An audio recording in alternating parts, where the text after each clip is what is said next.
khutbah. Khutbahnya bukan sembarangan khutbah. Karena khutbahnya dalam sholat Jumat itu memiliki syarat. Juga memiliki rukun. Nah, rukunnya khutbah itu ada 5. Pertama, mengucapkan hamdalah. Atau kata yang diambil daripada kalimat hamdu dan Allah. Alhamdulillah atau hamdan lillah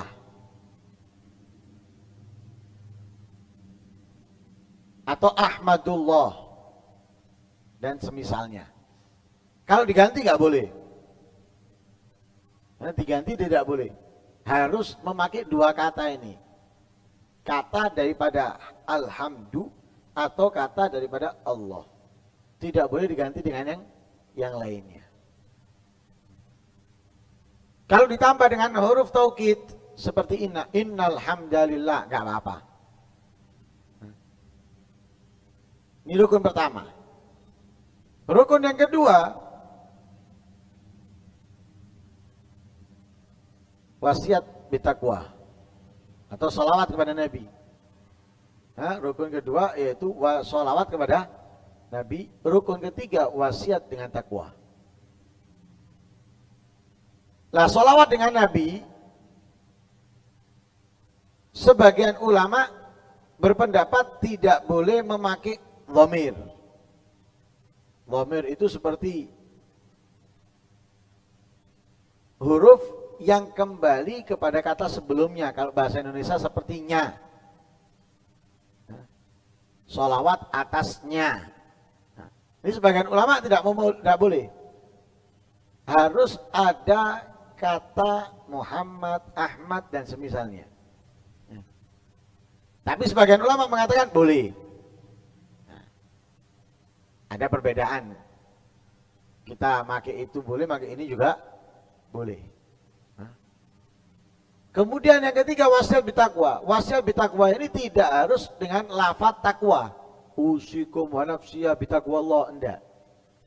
Wasiat dengan takwa. Artinya wasiat dengan takwa itu menyampaikan kepada orang-orang untuk menjalankan perintah, menjauhi larangan. Intinya dalam lafadznya menganjurkan kepada orang-orang untuk bertakwa, menganjurkan kepada orang-orang untuk menjalankan kewajiban, mewaspadakan kepada orang-orang melalaikan atau meninggalkan kewajiban dengan mengerjakan larangan. Itu isinya. Nggak harus dengan kalimat usikum wa nafsiya bitaqwallah, nggak harus.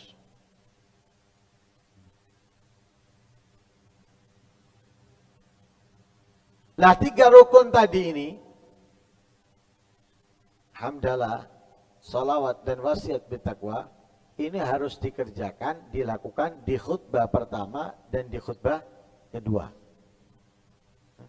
Khutbah pertama dilakukan, khutbah kedua dilakukan. Ini syarat khutbah atau rukun khutbah yang.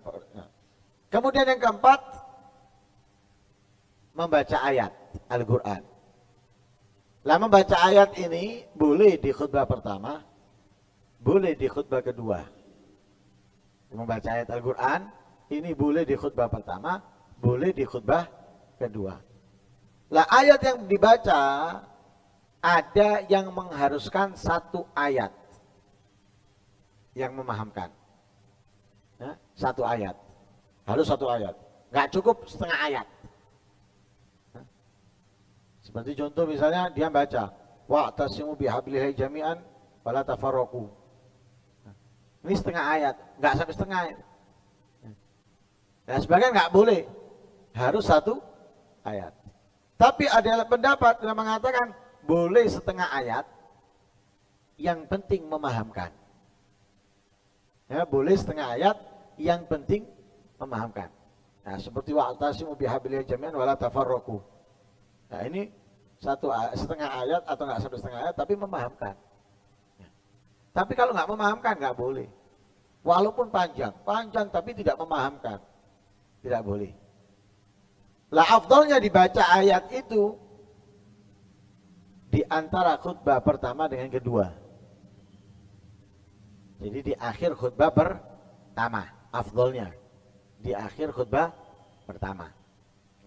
Jadi boleh dilakukan di khutbah pertama, boleh dilakukan di khutbah kedua, tapi afdalnya dilakukan sebelum menutup khutbah yang pertama.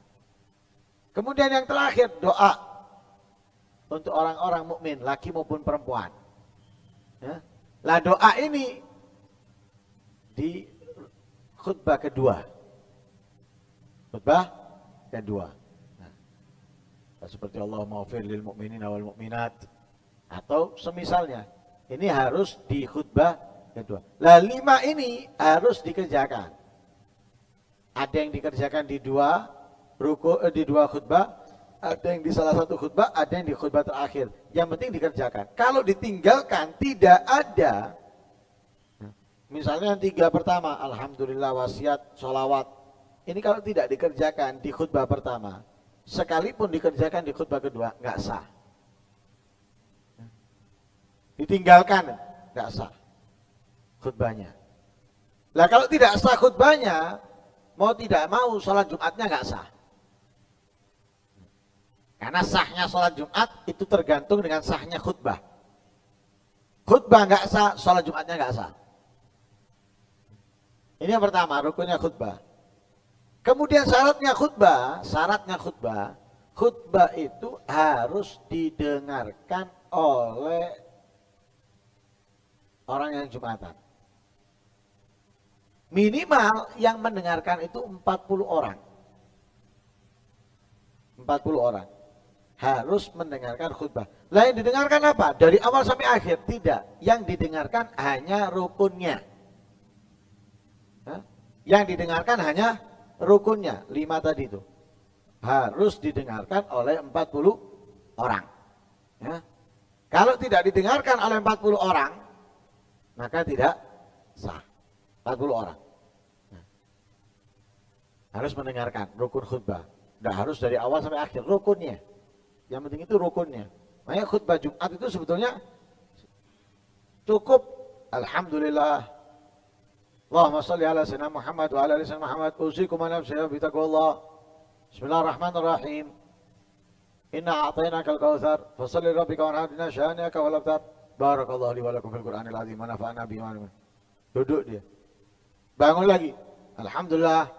Allahumma salli ala sayyidina Muhammad wa ala sayyidina Muhammad. Usikum wa nafsaya bi taqwallah. Allahumma ghfir lil mu'minina wal mu'minat wal muslimina wal muslimat wal ahli. Cukup. Sah sudah.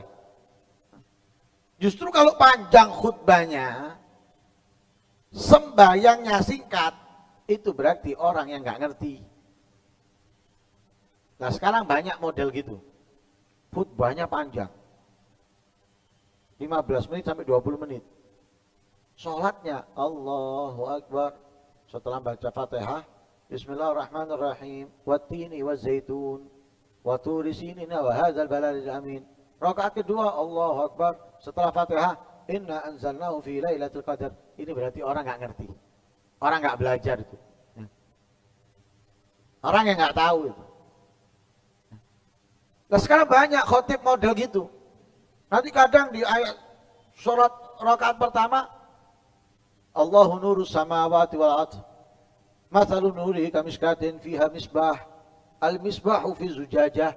Az-zujajatu ka'annaha kaukabun duriyun. Nanti surat kedua, wadduha misalnya, itu orang nggak ngerti. Nabi sudah mengatakan itu. Katanya Nabi, tanda orang yang ngerti dalam sholat Jumat, tanda orang yang ngerti dalam sholat Jumat, khutbahnya singkat, sholatnya panjang.